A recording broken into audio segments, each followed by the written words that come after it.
My daughter stole every cent from our accounts and ran away with a criminal, leaving me empty-handed after 42 years of work. I was boiling with rage, but my 15-year-old grandson just smiled. Grandpa, don't worry, I've taken care of everything. A few days later, she called, screaming and raging, "You won't believe what my clever grandson did." Before we continue, please subscribe to the channel and write in the comments what time it is where you are now. I inserted my card into the ATM slot like I had done thousands of times before. The screen flickered to life, asking for my PIN. 4 digits I'd memorized 20 years ago rolled off my fingertips without conscious thought. Insufficient funds. My hand froze on the keypad. The screen stared back at me with those 2 impossible words. I pulled the card out and examined it, checking the magnetic strip for scratches. Maybe the machine was broken. Had to be. I slid it back in. Same PIN. Same request for withdrawal amount. Same crushing response. "This can't be right?" The words escaped before I could stop them. An elderly woman behind me shifted impatiently, her keys jingling against her purse. I checked my wallet again, counting the 20s I'd withdrawn last week. $40 left from grocery shopping. The savings account. That had to work. Different card, same machine, same PIN. My fingers trembled as I entered the numbers. Insufficient funds. Sweat beaded on my forehead despite the cool April breeze. I had checked the balance just last week. $12,847. My entire nest egg, saved from 42 years at the Ford plant. Every overtime shift, every skipped lunch, every careful dollar tucked away for retirement. The woman cleared her throat, behind me. "Sorry," I mumbled, gathering my cards. The machine spit out a receipt. Account balance, $0.00. Last transaction, 9:23 a.m. this morning. My legs felt unsteady as I walked toward the bank entrance. The glass doors reflected an old man in faded jeans and a flannel shirt, someone who looked confused and small. Inside, the familiar smell of carpet cleaner and coffee filled my nostrils. Janet Morrison stood behind the teller window, the same woman who'd handled my deposits for 15 years.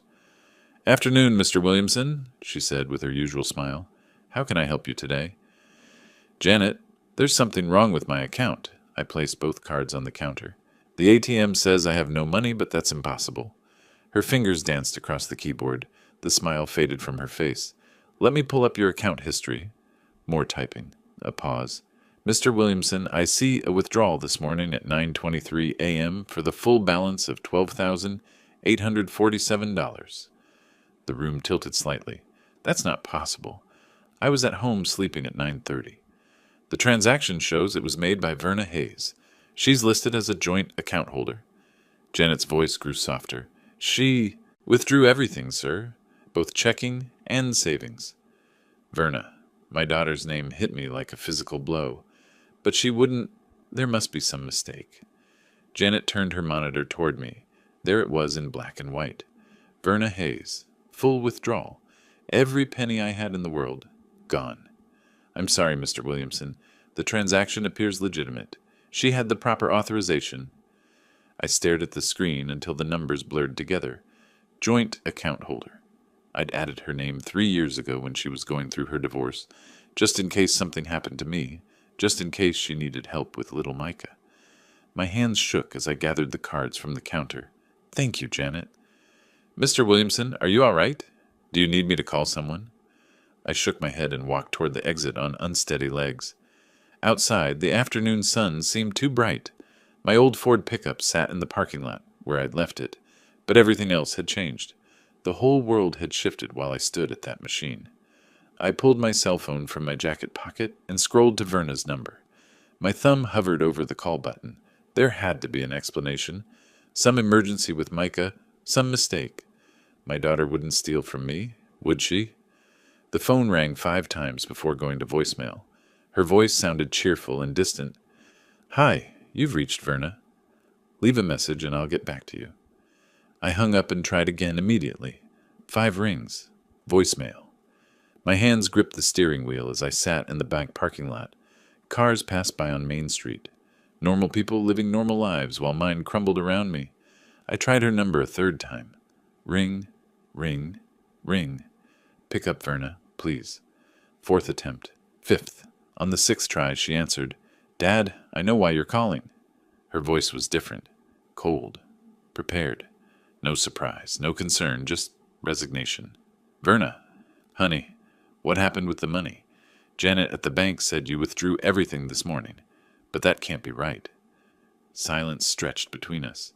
I could hear road noise in the background, the hum of highway travel. "It's exactly right." Each word dropped like a stone. I took it all. Titus and I are starting fresh somewhere new. The phone felt slippery in my sweating palm.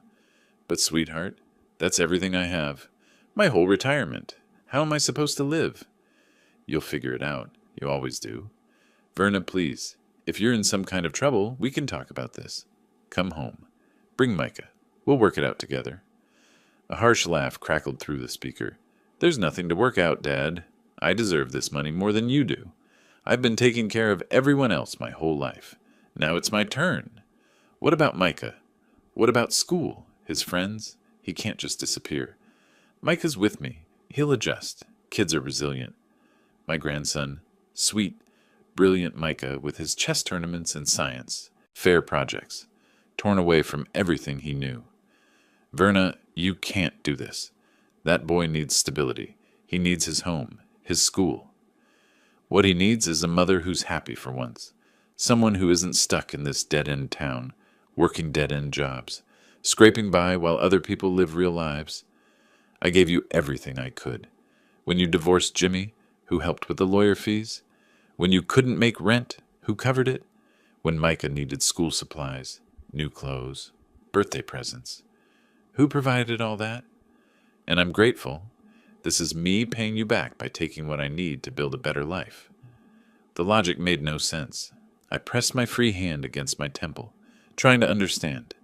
"Sweetheart, please come home. We can talk this through. If you need money for something specific, we can arrange." "There's nothing to arrange. Titus and I are already 3 states away. Don't try to find us." The line went dead.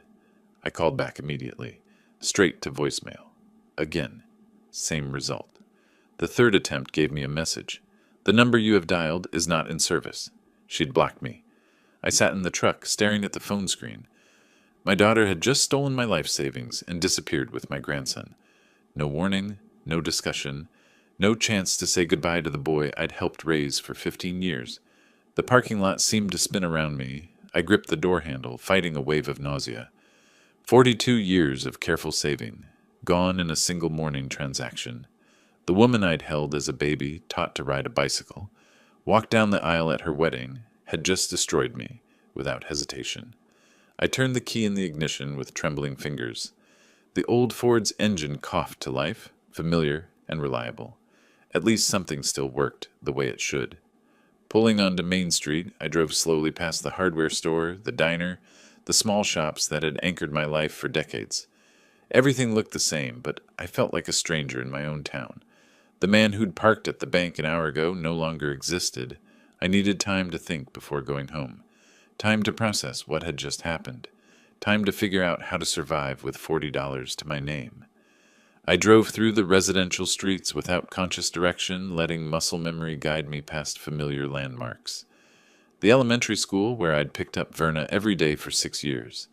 Mrs. Patterson's classroom, 3rd grade, where my little girl had won the spelling bee.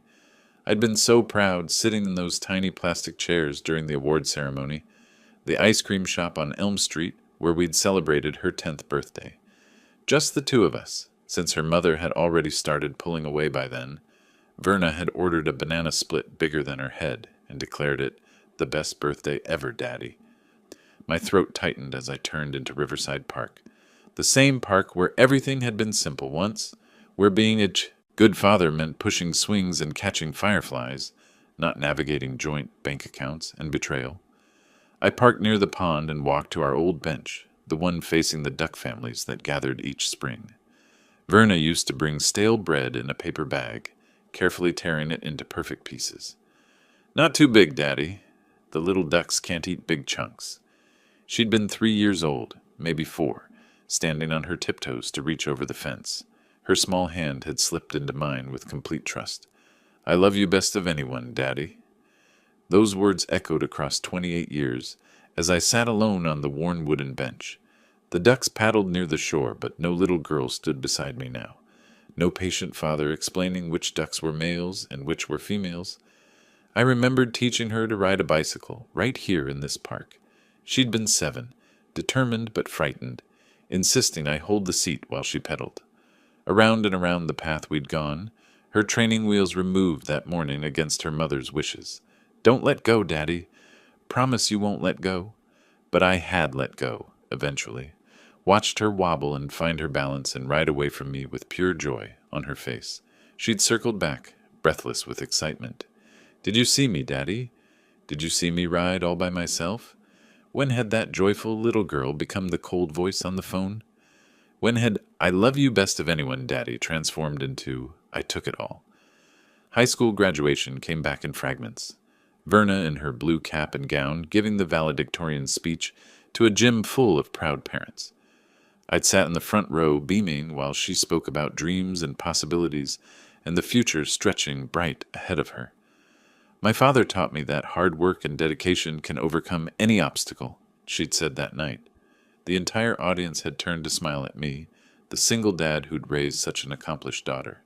What obstacles was she overcoming now by stealing my retirement? Her wedding day surfaced next, unbidden and sharp. The father-daughter dance at the VFW hall, her white dress spinning as I guided her around the small floor. Paul had been a good man then, before the drinking started, before the arguments that Micah overhead through thin apartment walls. "Thanks for always being there, Dad," she'd whispered in my ear that night. "I don't know what I would have done without you."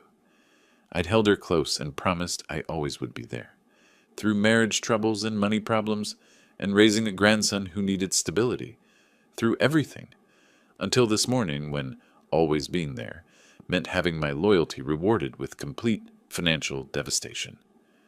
The spring breeze carried the scent of new grass and possibility, but all I felt was the weight of memory crashing against present reality. Every sacrifice I'd made, every extra shift I'd worked, every careful dollar I'd saved, all of it justified by love, for a daughter who had just proven that love meant nothing to her. Where did that little girl go? The one who'd clutched my hand and declared me the best daddy in the world. When did she learn to lie with such practiced ease, to plan betrayal while looking me in the eye and asking for help with rent money? I wiped my eyes with the back of my hand and stood up from the bench. The ducks continued their eternal paddling, unbothered by human heartbreak. Some things remained constant, at least. Some things still made sense. Walking back to the truck, I caught sight of myself in the side mirror. Same flannel shirt, same worn face, but something fundamental had shifted. The man looking back at me was learning that love could be weaponized by the people who mattered most. I drove slowly toward home, dreading what awaited me. Micah's backpack would still be hanging by the front door from yesterday, his chess set spread across the kitchen table where we'd been working through a difficult endgame. All the evidence of a life I'd thought was secure and meaningful. My key hesitated at the front door lock. How do you enter your own home when everything you believed about your family has just been destroyed? How do you face a grandson who doesn't yet know his mother has abandoned him? The key turned, and I stepped into what remained of my normal life. Inside, the house felt exactly the same, and completely different. I hung my jacket on the wooden peg by the door, the same peg I'd used for 23 years. The living room stretched before me, filled with furniture that had witnessed decades of family moments, now suddenly hollow with new meaning. Family photographs lined the mantelpiece like evidence in a trial I was just beginning to understand. I walked toward them slowly, drawn by faces that smiled back at me from happier times. The largest frame held Verna's wedding photo from 13 years ago, her radiant in white lace, me in my only good suit, both of us believing in futures that would never come to pass. I lifted the frame with trembling hands. Paul Hayes had seemed like such a catch back then. College-educated, steady job at the insurance company, polite and respectful during our first meeting. I'd walked my daughter down the aisle at St. Matthew's Church, proud to be giving her to a man who promised to love and protect her. 3 years. That's how long their marriage lasted before the cracks started showing. I settled into my worn leather armchair, the one positioned perfectly for watching television and keeping an eye on the front door. The wedding photo remained heavy in my hands as memories flooded back with painful clarity. The first sign had been subtle. Paul's comments about Verna's cooking during Sunday dinners. "Honey, the chicken's a little dry. Maybe next time you could—" Always delivered with a smile, always followed by laughter. But I'd seen the way my daughter's face tightened with each gentle criticism. Then came the financial control. Verna had to ask permission for every purchase, justify every grocery receipt, explain every dollar spent. I'd watched my confident, valedictorian daughter gradually shrink into someone who apologized for buying Micah new shoes when his old ones wore through. But the morning that changed everything was burned into my memory with perfect clarity. October 15th, 2022, a Tuesday. I'd been reading the newspaper over coffee when my front doorbell rang at 7:30 a.m. Verna stood on my porch in yesterday's clothes, her left eye swollen shut and purple, 3-year-old Micah clinging to her leg with the terrified silence that children adopt when their world turns dangerous. "Dad," Paul hit me again. "Please, can Micah and I stay here?" Again. The word had sliced through me like a blade. How many times had there been a "again" that I'd never known about? "Of course, sweetheart. You're always welcome home." I'd said it without hesitation, without questions, without any conditions or expectations. Just opened my arms and my home and my heart to shelter them from the storm of Paul's violence. That's what I did. Always. Every time Verna needed rescuing, I rescued her. Every time she needed money, I provided it. Every time she made a mistake, I fixed it. Every time she asked for help, I said yes. When Paul cleaned out their joint checking account before she could file for divorce, I hired the lawyer. When she couldn't make first month's rent on her apartment, I covered it. When Micah needed school clothes and sports equipment and birthday parties, I supplied everything without complaint. I loved being needed, loved being the reliable father who could solve any problem, meet any crisis, provide any missing piece. Being Verna's safe harbor gave my retirement purpose and meaning. But somewhere in all that unconditional giving, I'd taught her that taking from me carried no consequences, that my resources were hers by right rather than gift, that my love meant she never had to be responsible for her own choices. I stared at the wedding photo, studying Paul's confident smile. He'd been a taker too, in his own way. The difference was that his taking came with violence and threats, while mine came with hugs and reassurance. But both of us had taught Verna that she didn't need to be accountable for her actions. The sound of video game music drifted down from upstairs, Micah in his room, unaware that his mother had stolen his grandfather's entire life, savings, and disappeared, unaware that the foundation of his secure, stable world had just been shattered. I set the wedding photo back on the mantelpiece and picked up the next frame. Christmas morning, 2023. Verna, Micah, and me around the tree, surrounded by presents I'd bought and paid for, all of us smiling, all of us happy, none of us knowing that in 4 months everything would fall apart. When had "I love you, Dad" become "I deserve this money more than you do"? When had my daughter learned that love was something she could exploit rather than something she should cherish? The answer sat heavy in my chest like a stone. I'd taught her. Every rescue, every bailout, every unconditional yes had been a lesson in entitlement. Every time I'd smoothed over her mistakes, I'd prevented her from learning that actions have consequences. I'd enabled her, created the monster that had just destroyed me. Footsteps moved across the floor upstairs, Micah getting up from his gaming chair. In a few minutes, he'd come down for dinner, expecting the normal Tuesday evening routine we'd maintained for 3 years. Homework at the kitchen table while I cooked, chess games after dinner, television before bedtime. How do you tell a 15-year-old boy that his mother has abandoned him, that the woman who was supposed to protect him had instead chosen a criminal over her own son's stability and security? I stood up from the chair, knowing I couldn't avoid this conversation much longer.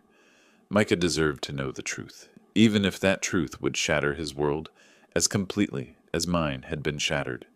The house felt smaller suddenly, like the walls were pressing in. Every familiar object seemed to mock me with reminders of the life I'd thought was real. The life where being a good father meant everything would work out fine. I walked toward the kitchen, needing movement, needing some kind of action to counteract the weight of understanding that pressed down on my shoulders like lead. The kitchen welcomed me with familiar warmth. Worn wooden counters that held decades of family meals, the old gas stove that still required a match to light, the coffee maker that gurgled to life every morning at 6 a.m. sharp. I needed the comfort of routine, the anchor of simple tasks that made sense when nothing else did. I pulled the coffee beans from the freezer and measured them into the grinder. The sharp whir filled the silence, drowning out the video game sounds from upstairs for 30 blessed seconds. Water from the tap, filter in place, grounds measured with the precision of 20 years of morning ritual. The kitchen table drew my attention as the coffee began to brew. 4 chairs around scarred oak, each one holding memories. Micah's spot by the window where he did homework, my place at the head, back to the stove. Verna's chair across from me, where she'd sat just 4 months ago, introducing the man who would destroy our family. Dad, I want you to meet Titus. He's really special to me. January 15th, a cold Sunday evening. I'd been cooking pot roast, filling the house with the smell of comfort food, when Verna had brought her new boyfriend home for the first time. Titus had walked into my kitchen wearing a black leather jacket despite the winter weather, motorcycle boots that left scuff marks on my clean floor, and a smile that never quite reached his eyes. Tattoos crawled up his neck in dark patterns that spoke of prison time and bad decisions.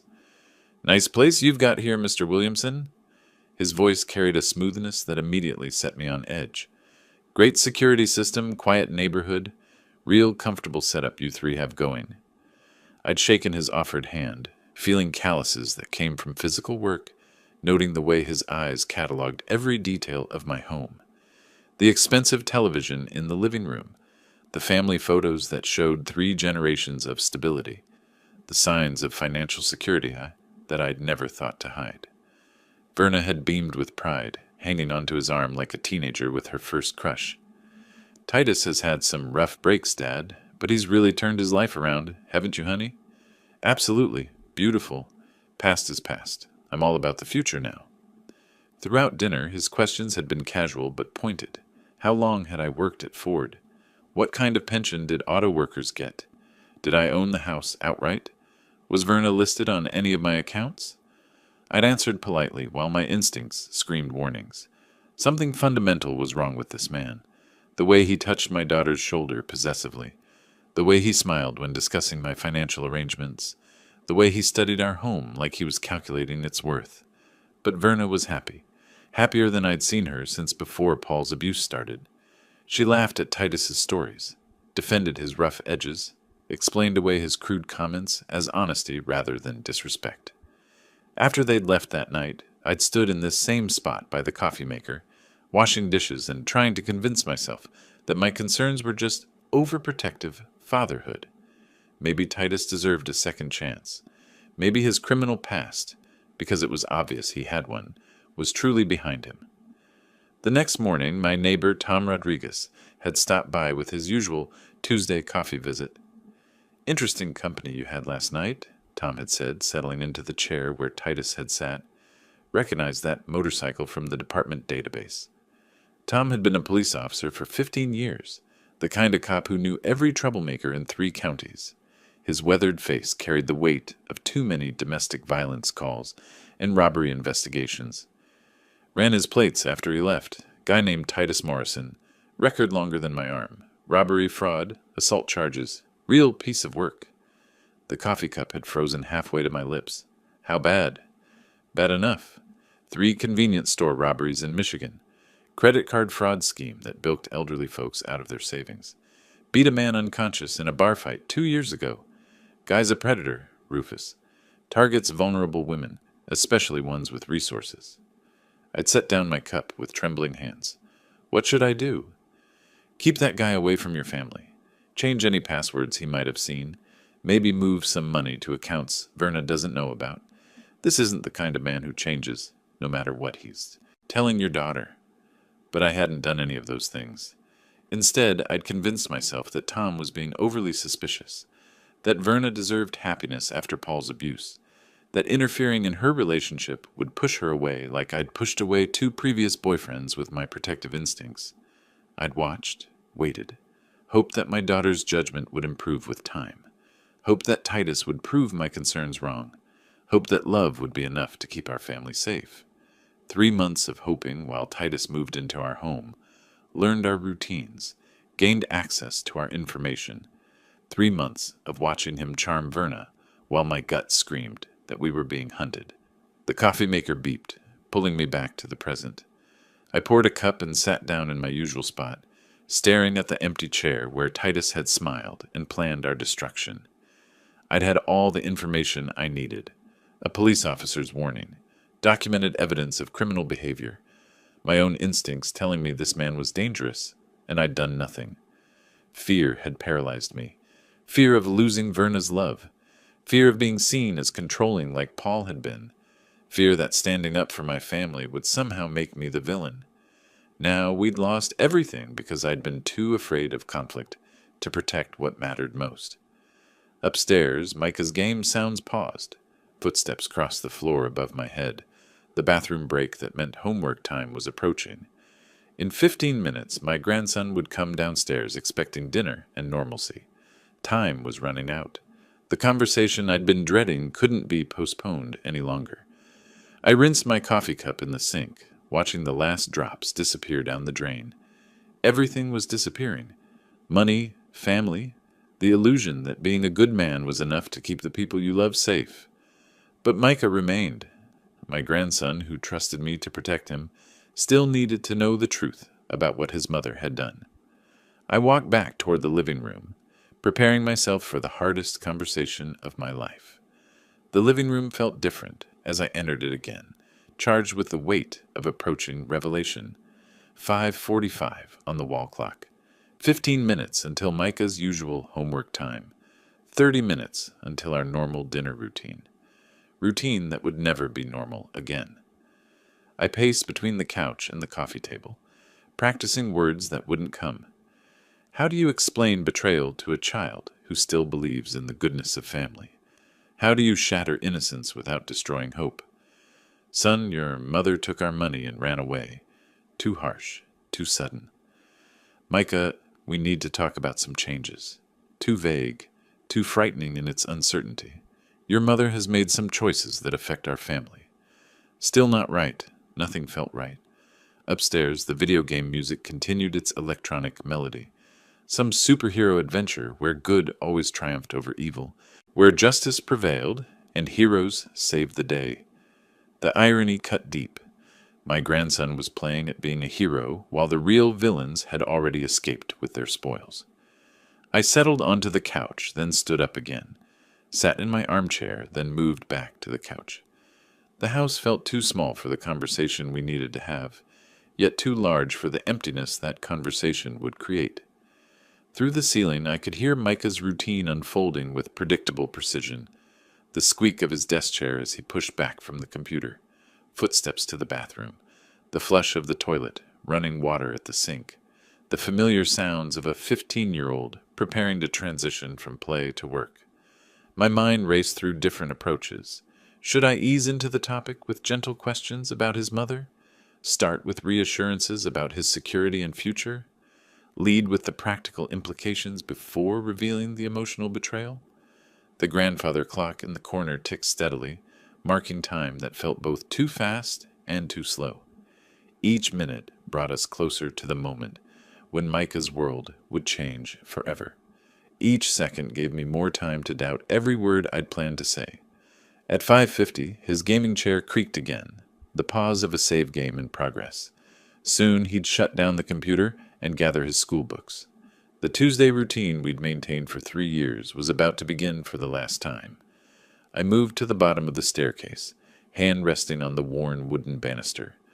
My grandfather had built these stairs in 1952, back when families stayed together through hardship, back when children could trust their parents to protect them rather than abandon them. Grandpa, I'll be down in 5 minutes. Micah's voice carried the casual warmth of a child who believed his world was secure, a child who had no reason to doubt that Tuesday evening would unfold like every other Tuesday evening for the past 3 years. "Take your time, son."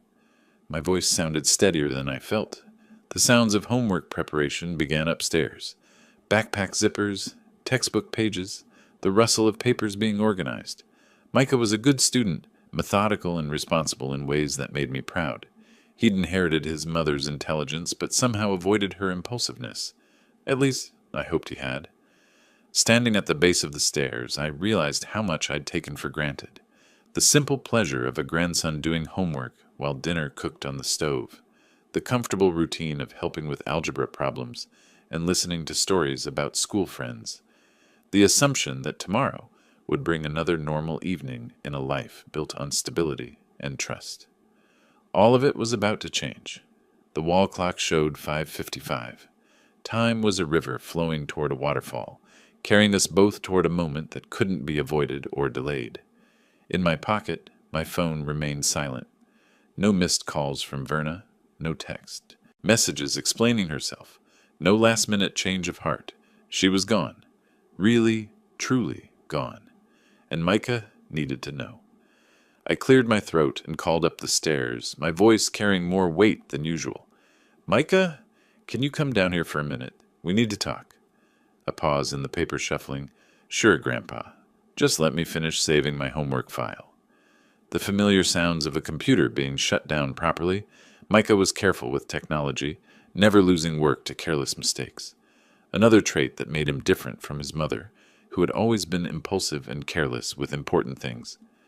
Footsteps crossed the floor above my head, moving toward the top of the stairs. In 30 seconds, maybe less, my grandson would appear at the top of those steps with his usual smile and casual question about dinner plans, and I would have to find the words to tell him that his mother had chosen a criminal over her own son's welfare, that the woman who was supposed to love him most in the world had abandoned him for money and a fresh start with a man who saw children as obstacles to overcome. The footsteps reached the top of the stairs. I saw the toe of his sneaker on the first step, then another step down. My heart hammered against my ribs as I prepared to destroy the innocence of the boy I'd helped raise for 15 years. Here we go. Time for the truth. Micah appeared at the bottom of the stairs with his usual easy stride, but something in his expression stopped my rehearsed words before they could form. No confusion, no casual curiosity about why his grandfather looked so serious. Just calm, knowing eyes that held far too much understanding for a 15-year-old. He settled beside me on the couch without being asked, positioning himself close enough for comfort, but not so close as to crowd. The gesture of someone preparing for a difficult conversation rather than someone walking into one blindly. I reached for his hand, preparing to deliver the gentle blow I'd practiced. "Son, I need to tell you something important about your mother." "Grandpa, I already know." His voice carried no surprise, no shock, just quiet resignation mixed with something that looked suspiciously like protective determination. "She took all the money and left with Titus, right?" The words hit me like cold water. My mouth opened, then closed. When did you find out?" "I heard them planning it Monday night." Micah shifted to face me directly, his young face serious beyond his years. "I was getting a glass of water around midnight when I heard voices in Mom's room. The door was cracked open, and they were talking about bank accounts and getting away clean." My mind reeled backward. 24 hours, Monday night. While I'd been sleeping peacefully in my bed, trusting that my family was safe under my roof, my daughter had been plotting my destruction just down the hallway. "You've known since Monday?" The timeline made my head spin. "But you went to school yesterday morning like nothing was wrong. You did homework, ate dinner with me." "I couldn't tell you then." Micah's voice gained strength, the tone of someone who'd thought through their reasoning carefully. "I needed time to figure out how to fix it first, and I wanted you to have one more normal day before everything changed." He stood up suddenly and walked to his backpack by the front door. My grandson had been carrying this burden alone for 36 hours, protecting me from heartbreak, while I worried about protecting him from the same truth. "But don't worry, Grandpa." Micah returned with a manila folder and several sheets of paper. "I already handled it." "Handled what, exactly?" He spread the papers on the coffee table between us with the methodical organization of someone presenting evidence. The first sheet was a printed photograph, grainy black and white from what looked like a school computer printer. A mugshot of Titus with "Wanted" printed in bold letters across the top. Titus robbed Murphy's corner store last Tuesday, April 1st. Micah pointed to the date on the wanted poster. I found this on the Columbus Police Department website. He's wanted for armed robbery, and there's a reward. I stared at the familiar face looking back from the paper. The same man who'd sat at my kitchen table, asking questions about my pension and my security system. The same man my daughter had chosen over her family's safety. Where did you get this? Printed it during lunch at school yesterday. Mrs. Henderson lets us use the computer lab for research projects. Micah flipped to the next page, handwritten notes in his careful teenager script. After I heard their plan Monday night, I couldn't sleep, so I researched everything I could find about Titus Morrison. The notes were thorough and organized. Dates of previous arrests, details from news articles about the Murphys' robbery, cross-references between different criminal cases. My 15-year-old grandson had conducted a more thorough background investigation than I'd ever attempted. And I know exactly where they went. Micah pointed to an address written at the bottom of his notes. 2847 Lane Avenue, Columbus, near OSU. I heard Mom mention it when they thought I was asleep. How do you remember the address so precisely? I wrote it down as soon as I heard it. Then I looked it up on Google Street View to make sure it was real. He reached into the folder and produced a printed map with the address circled in red ink. It's a crappy apartment complex about 2 miles from the university. The level of detail was staggering. Maps, criminal records, timeline analysis, even photographs of the apartment building he'd found online. Micah had approached this crisis with the systematic thoroughness of a detective, all while maintaining the facade of a normal teenager going about his daily routine. Son, this is incredible work, but why didn't you tell me any of this yesterday? We could have stopped them before they took the money. Micah's expression grew more serious. Because I knew you'd try to talk Mom out of leaving. You always try to fix things with her, even when she doesn't want them fixed. And if she'd stayed, she would have just found another way to take advantage of you later. The truth of that observation stung more than I wanted to admit. He was right. If I'd known about their plan in advance, I would have confronted Verna, tried to reason with her, probably offered her some of the money voluntarily just to keep the family together. But I did something better than stopping them. Micah's voice carried a note of pride that made him sound older than his years. I called the police tip hotline this morning before school, told them exactly where to find a wanted fugitive, gave them the address, described their car. Everything. He handed me the final piece of paper, a confirmation number written in his handwriting, along with the time of the call. 9:45 a.m. Tuesday, April 8th. Anonymous tip regarding Titus Morrison, wanted for armed robbery. I sat back against the couch cushions, overwhelmed by the magnitude of what my grandson had accomplished. While I'd been stumbling through my day in shock and confusion, he'd been executing a plan that could bring both justice and recovery to our family crisis. Micah, you're braver and smarter than anyone your age should have to be. I learned from watching you, Grandpa. His voice carried no boasting, just simple truth. You taught me that when someone threatens your family, you protect them. That's all I was doing. But he'd protected me better than I'd ever managed to protect him. While I'd enabled his mother's selfish choices for years, my 15-year-old grandson had seen the situation clearly and acted with decisive intelligence. Why didn't you tell me earlier today, though, when I came home from the bank, so upset? Micah's expression grew gentler. I could see you were hurting enough already, and I wasn't sure the police would act quickly. I didn't want to get your hopes up if nothing came of the tip. He'd been shielding me from disappointment, even as he worked to solve the crisis I couldn't handle myself. The role reversal was complete. My grandson had become the protector, and I had become the one who needed protection. The sound of my phone ringing cut through the moment, sharp and unexpected in the quiet room. I glanced at the phone, then back at Micah's expectant face. We should probably answer that. Not yet. Micah's hand touched my arm gently. Let me explain the rest first. I set the phone aside, letting it ring through to voicemail. My grandson had earned the right to finish his story without interruption. You asked why I didn't tell you earlier. Micah organized his papers into a neat stack, buying time to find the right words. The truth is, I've been watching Mom take advantage of you for years, and I was tired of seeing you get hurt. He leaned back against the couch, suddenly looking very young despite his mature actions. Remember last Christmas when she promised to help pay for groceries, but then spent her whole paycheck on that purse? And you just smiled and said it was fine. We'd make do? I remembered. Verna had been so excited about the designer bag she'd found on sale, justifying the expense by claiming she needed something professional for job interviews. Interviews that never materialized for jobs she never seriously pursued. Or when she borrowed $300 for Micah's school clothes, but then I saw her wearing new boots that cost twice that much. Micah's voice carried the patient tone of someone who'd been making careful observations for a long time. You never asked for the money back, never made her explain where her priorities were. The pattern he described was accurate and painful. Every time Verna had asked for help, I'd provided it without question, without accountability, without any expectation that she contribute to the household that supported her. I love Mom, Grandpa, but I love you more. The simple declaration hit me harder than any of his careful research or strategic planning. You're the one who makes sure I eat breakfast every day. You're the one who helps with my homework and comes to my chess tournaments and remembers when I have tests. He was right.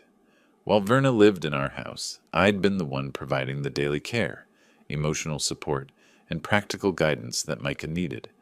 His mother had been more like an additional dependent than a partner in raising him. When I heard them planning to steal your money, I realized this was my chance to protect you for once, instead of always being the one getting protected. Micah's voice grew stronger, more confident. You've spent 15 years taking care of me. It was time for me to take care of you.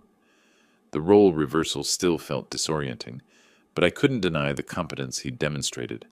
While I'd been paralyzed by shock and betrayal, my grandson had researched the situation, identified solutions, and taken decisive action. I couldn't let them hurt you anymore.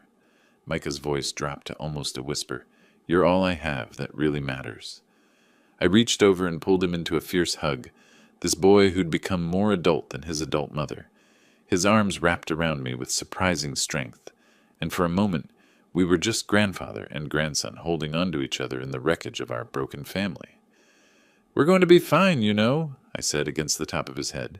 Just you and me. We make a pretty good team. Better than we ever were with Mom around. His voice was muffled against my shoulder, but I could hear the relief in it. I was always worried she'd do something like this eventually. At least now we know where we stand. When we separated, both of us had tears in our eyes, but they felt more like tears of relief than sorrow.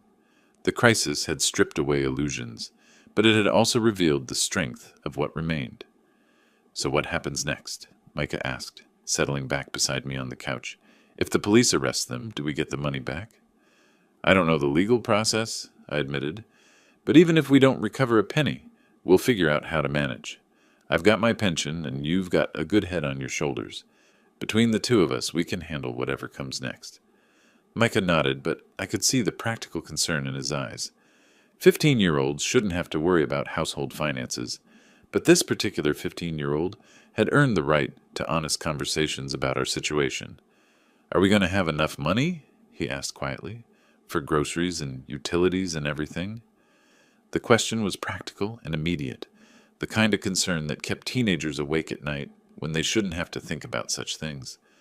But it also revealed how much he understood about our new reality. I started to answer, then stopped as a memory surfaced. Something I'd forgotten in all the crisis and revelation of the past few hours. Something that could ease at least some of his worry about our immediate future. You know what, Micah? I stood up from the couch, energy returning to my tired body. I just remembered something upstairs. His curious eyes followed my movement. What kind of something, Grandpa? I smiled for the first time since discovering the empty bank account, the kind of something your mother never knew existed. Wait here a minute, I told Micah as I headed for the stairs. I need to check on something in my bedroom. Should I come with you? He started to rise from the couch. Actually, yes. You should see this.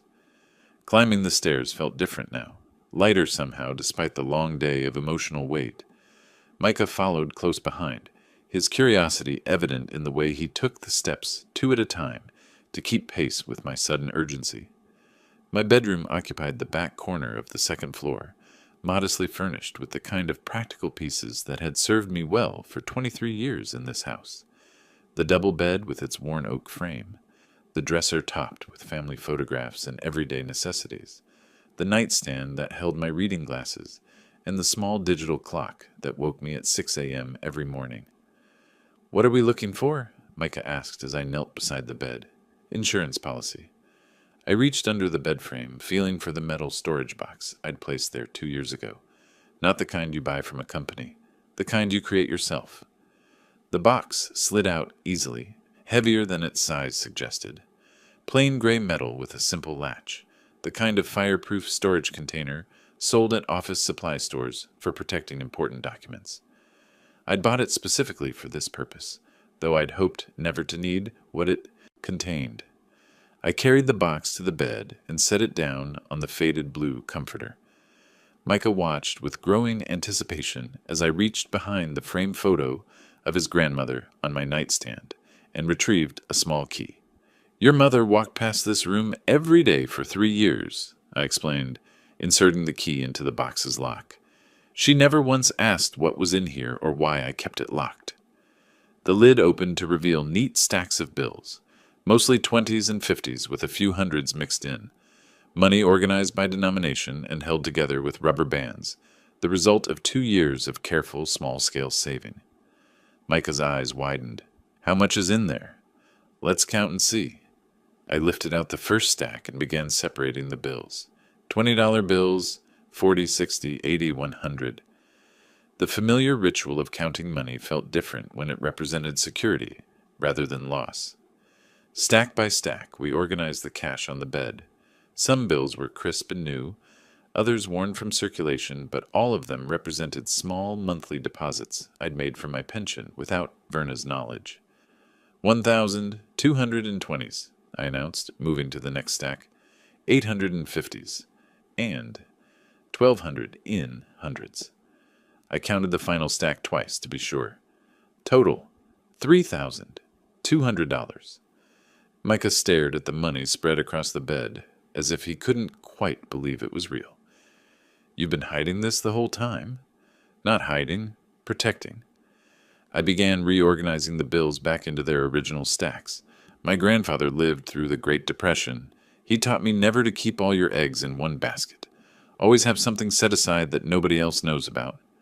The old man's wisdom had seemed outdated in the modern world of banks and direct deposits, but it had just proven itself invaluable.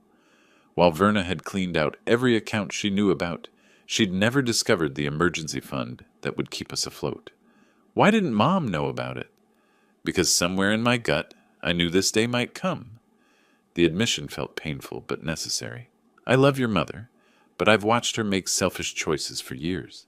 Some part of me recognized that her access to my resources needed limits. Micah helped me return the money to the storage box, his movements careful and respectful. "So we're actually okay?" Like, really okay. For several months, at least. I locked the box and returned the key to its hiding place. Long enough to figure out our next steps, make some decisions about the future, maybe even recover some of what was stolen if the police are successful. The relief on my grandson's face was worth more than all the money in the box. For the first time since this morning, he looked like a 15-year-old, again instead of a teenager, forced to carry adult burdens. "Can we go back downstairs now?" Micah asked. "I want to finish setting up the chess game we never got to play." Chess. The normal evening activity we'd maintained for 3 years, the comfortable routine that represented stability and connection. The idea sounded perfect after a day of crisis and revelation. "Absolutely." I lifted the storage box. "Let me put this back where it belongs, and then we'll see if you've improved your endgame strategy since last week." Walking down the stairs together, money box in hand, felt like descending from crisis into recovery. The house still contained the same furniture, the the same photographs, the same memories of family life that had included Verna. But now it felt like a home for two instead of three, and somehow that felt more honest than what we'd had before. In the living room, Micah was already pulling the wooden chess set from its cabinet, arranging pieces on the coffee table with the practiced efficiency of someone who'd done this hundreds of times before. The familiar ritual of setting up pawns and positioning major pieces provided exactly the kind of normal activity we both needed. I placed the storage box on the mantelpiece next to the family photographs, a tangible reminder that security and planning could coexist with love and generosity. Then I settled into my usual chair across from Micah's position on the couch. "Your move, Grandpa." But before I could touch a piece, the phone rang again, its sharp tone cutting through our moment of peaceful normalcy. The chess pieces sat abandoned between us as I stared at the ringing telephone. 8:30 in the evening was late for casual calls in our quiet neighborhood. The mechanical ring of the old rotary phone seemed louder than usual, more insistent, cutting through the comfortable silence we'd finally achieved. Micah looked up from the chessboard, his eyes meeting mine with shared understanding. We both knew who was calling. I rose slowly from my chair and walked to the side table where the black phone demanded attention. The receiver felt heavy in my hand as I lifted it to my ear, preparing for the storm I knew was coming. "Hello? Dad, how could you betray me like this?" Verna's voice exploded through the earpiece so loudly that Micah could hear every word from across the room. "Titus is arrested. The police took everything. How could you do this to me?" I held the phone slightly away from my ear, gesturing for Micah to stay quiet and still. My grandson needed to hear this conversation, needed to understand the consequences of his brave action, but he also needed protection from his mother's rage. "Where are you, Verna? Are you safe?" "Safe? I'm broke and alone because of you." Her voice cracked with fury and desperation. "The police knew exactly where to find us. They had our address, knew about the money, everything. You called them, didn't you? Don't lie to me." The moment had arrived. I could expose Micah's involvement, shift the blame to a 15-year-old boy who'd acted out of love and protection, or I could shield my grandson from his mother's wrath by accepting responsibility for doing what needed to be done. "Yes," the word came out steady and clear. "I called them." Silence stretched across the line for several seconds. Then Verna's voice returned, lower but somehow more dangerous. "I can't believe you would turn your own daughter in to the police. You stole my life savings and ran away with a criminal." I kept my voice calm, factual. "That money was all I had, Verna. You took everything I'd worked 42 years to save. It was just sitting there in those accounts. You weren't using it. It was my retirement fund, my security, my backup plan for medical emergencies and unexpected expenses." Each word felt like a nail being driven into the coffin of our relationship. You had no right to take it. "I'm your daughter. I deserved better than living in that tiny town, working dead-end jobs, never getting anywhere." The self-pity in her voice was as familiar as it was infuriating. Titus could have given me a real life. We could have started over somewhere new. With stolen money and a man wanted for armed robbery? He was trying to change. People can change, Dad. I looked across the room at Micah, who was listening to every word with the focused attention of someone learning hard lessons about family loyalty and personal responsibility. My grandson had risked everything to protect me from this woman's selfishness, and now she was demanding sympathy for the consequences of her own choices. "The money is gone, Verna. Confiscated it as evidence. Titus is in jail, and you're exactly where your choices have led you." "This is all your fault," her voice rose to a shriek. "I'm homeless and penniless because you couldn't just let me be happy. I couldn't let you destroy our family." The words came from deep in my chest, from a place of pain I'd been carrying for months. "You abandoned your son, stole from your father, and ran away with a criminal. Those were your choices, not mine." Through the phone, I could hear traffic noise in the background. Verna was calling from a payphone or someone else's cell, somewhere public, probably with nowhere to go and no money for basic necessities. The reality of her situation was finally catching up with her, but she was still blaming everyone except herself. "You've ruined everything," she screamed. "This was my chance at real happiness, and you destroyed it." I held the phone away from my ear as her voice reached a painful volume. Micah had moved closer, standing just behind my chair, offering silent support. My grandson's presence gave me strength to say what needed to be said. I protected my family, I said quietly. From you. The line went silent except for the sound of Verna's ragged breathing. When she spoke again, her voice was cold and deadly calm. This isn't over. What do you mean this isn't over? I asked, though I wasn't sure I wanted to hear the answer. I mean, you haven't heard the last from me. Verna's voice had shifted from screaming rage to something more controlled and calculating. I'm stranded here because of what you did. I need money to get back on my feet. The money you stole is gone, confiscated by police. I can't help you with that. You have other money, your pension, your savings account that I couldn't access. Send me something, anything. I'm your daughter. The plea carried the familiar tone of manipulation she'd perfected over the years, the same voice that had convinced me to pay her rent, her lawyer fees, her credit card bills, the voice that had trained me to say yes without question, to enable without accountability. But not tonight, not after everything that had happened. No. The single word hung in the air between us like a door slamming shut. What do you mean, no? Disbelief crept into her voice.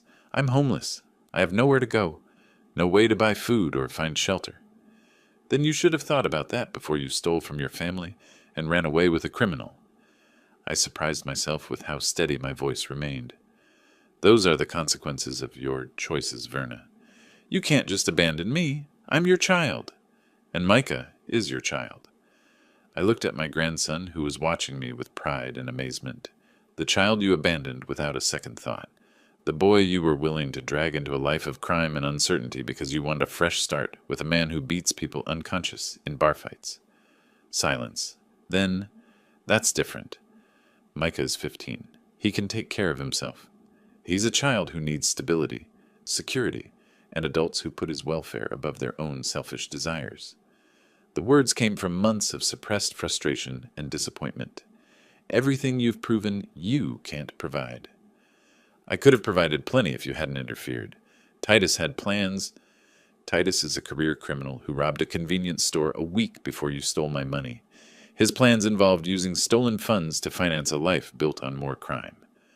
I felt Micah's hand touch my shoulder, a gesture of support that gave me courage to continue.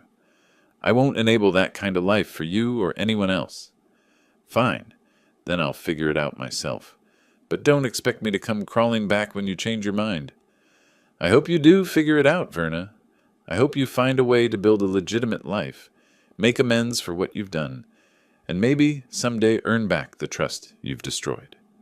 My voice caught slightly on the words, but I won't send you money to make bad choices easier.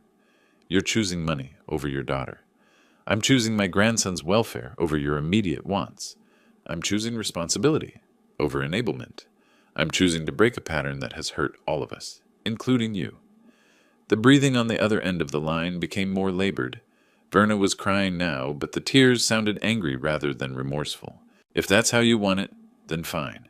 Don't expect to ever see me again. Don't expect phone calls or letters or visits. Don't expect to meet any grandchildren I might have in the future. You've made your choice, and I'm making mine.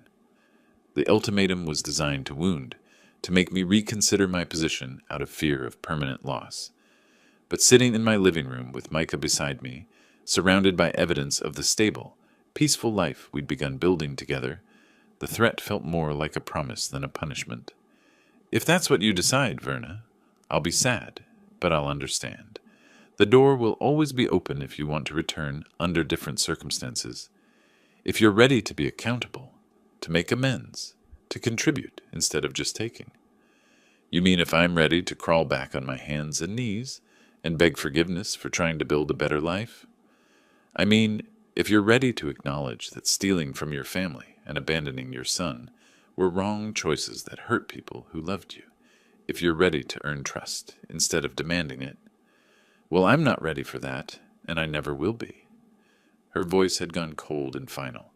The daughter I'd raised, taught to ride a bicycle, walked down the aisle and rescued from an abusive marriage, was about to cut herself out of our lives permanently, rather than accept responsibility for her actions. I love you, Verna. I always will, but I won't enable your destructive choices anymore.